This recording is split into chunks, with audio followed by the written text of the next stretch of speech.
Guys আসসালামু আলাইকুম। আজকে আমরা যাচ্ছি মূলত খেজুর খাইতে। তো আজকে মোটামুটি সবাইরই ছুটির দিন। তো এই ছুটির দিনে ভাবলাম যে একটু খেজুর খেয়ে আসি বাইরে। আমাদের এখানে এয়ারপোর্টে প্রচুর খেজুর আছে, আপনারা একটু ওয়েট করেন, দেখবেন অনেক খেজুর গাছ আছে, ছোটো ছোটো খেজুর গাছ, অনেক পরিমাণ খেজুর ধরে এখানে। তো এই মিশনে আজকে বের হইলাম যে খেজুর খাবো। তো আপনারা দেখতে থাকেন, চলেন। আজকে আমরা যাচ্ছি কই? আজকে আমরা যাচ্ছি এয়ারপোর্টের বাইরে না ভিতরেই তো। সাপ্তাহিক ছুটির দিন, অন্যান্য দিনে তো সময় পাচ্ছি না। আজকে একটু ঘুরতে বের হয়েছি, খেজুর বাগানে ঘুরতে যাব।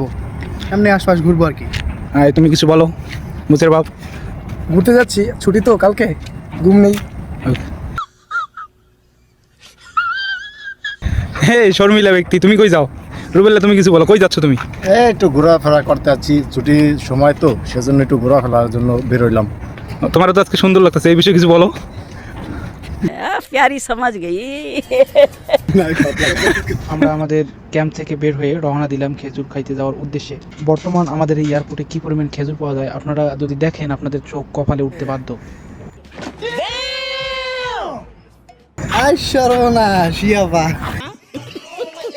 আজকের ভিডিওতে একটু লং হবে যদিও, তো আপনারা দেখতে থাকেন। আমরা যাচ্ছি, আমি এবং আমার কয়েকজন ফ্রেন্ড মিলে আমরা যাচ্ছি খেজুর খাওয়ার উদ্দেশ্যেই। তো আপনারা আজকে দেখবেন কি পরিমাণ খেজুর আসলে এখানে হয়।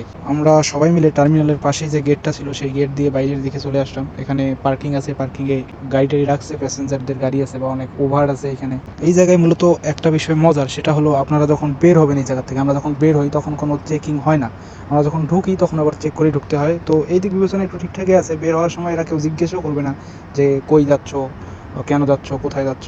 কিন্তু যখন ঢুকবেন ভাই, ঢোকার সময় আপনার ব্যাজ দেখবে, কার্ড দেখবে, নাম দেখবে, কয় তারিখ পর্যন্ত মেয়াদ আছে, সব কিছু দেখার পরেই আপনাদেরকে মনে করেন যে এন্ট্রি দিবে। তাও আবার চেকিং করার পর, চেকিং করার আগে কোনোভাবেই নয়। তো আমরা গল্প গুজব করতে করতে মোটামুটি এসে পড়লাম বাইরের দিকে।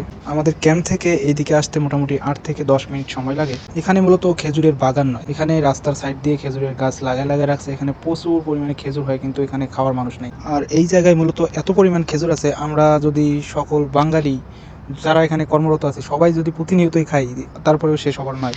এখানে লক্ষ্য করলে দেখা যায় কয়েকটা জাতের খেজুর আছে, যদিও কোনো জাতের নামই আমি জানি না সঠিক। কোনো খেজুর আছে লম্বা, কোনোটা গোল, কোনোটা অন্যান্য টাইপের। তবে এক একটা গাছে এত পরিমাণ খেজুর ধরেছে সেটা বলার বাইরে। আপনারাই দেখেন কি পরিমাণ খেজুর ধরেছে এইসব গাছে, এই ছোট ছোট গাছে। বাংলাদেশে আমাদেরকে খেজুর কিনে কিনে খেতে হয়, কিন্তু এখানে খেজুরের গাছের অভাব নাই, এখন আর খাইতে ইচ্ছে করে না। ওই যে কথায় আছে না, অল্পতে যদি কোনো কিছু পাওয়া যায় সেটার মূল্য আসলে ওইভাবেই থাকে না।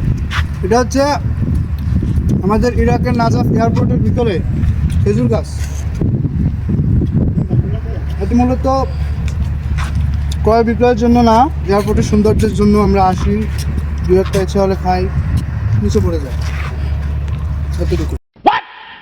এইসব গাছের খেজুর আমরা অর্ধেক খেয়েও শেষ করতে পাবো না, অর্ধেকও শেষ করতে পাবো না, বাকিগুলো সব নিচে পড়ে পড়েই নষ্ট হয়ে যাবে। এতটুকুই। অনেক খেজুর এখানে পেকে গিয়েছে, পেকে পেকে পড়তেছে নিচে, খাওয়ার মানুষ নেই ভাই। আপনাদের যাদের খেজুর খাওয়ার ইচ্ছে আছে তারা চলে আসুন আল নাজাব ইন্টারন্যাশনাল এয়ারপোর্ট। আপনাদের সকলের দাওয়াত থাকলো, এখানে আসুন, খেয়ে যান, কোনো সমস্যা নেই। সো গাইজ, ভিডিওটা অনেক লম্বা হয়ে যাচ্ছে আজকে এই পর্যন্তই। আবারও দেখা হচ্ছে অন্য কোনো ভিডিওতে, অন্য কোনো টপিকে। সেই সময় পর্যন্ত নিজের যত্ন নিন, ভালো থাকুন, আল্লাহ হাফিজ।